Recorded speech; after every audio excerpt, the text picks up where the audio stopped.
Հայաստանի ֆուտզալի ազգային հավաքականը պատմության մեջ առաջին անգամ կմասնակցի ֆուտզալի Եվրոպայի առաջնության եզրափակիչ փուլին, որը մեկնարկում է հունվարի 21-ին։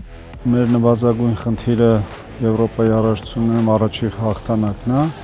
առավելագույն խնդիրը խմբից դուրս գալ եւ ինչքան հնարավոր է գնալ առաջ։ Առաջնությանը մասնակցում է 16 երկրի ազգային հավաքական։ Հայաստանը պայքարը կսկսի հունվարի 22-ին, խաղալով Ուկրաինայի հավաքականի դեմ, իսկ հունվարի 25-ին կմրցի Չեխիայի, 28-ին Լիտվայի հավաքականների դեմ։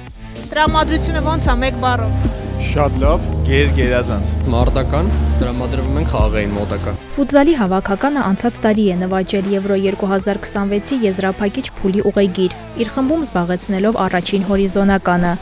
Ֆուտզալի հավաքականը այդպիսով դարձավ Հայաստանի պատմության մեջ խաղային որևէ մարզաձև ներկայացնող առաջին հավաքականը, որ հասնում է նման հաջողության։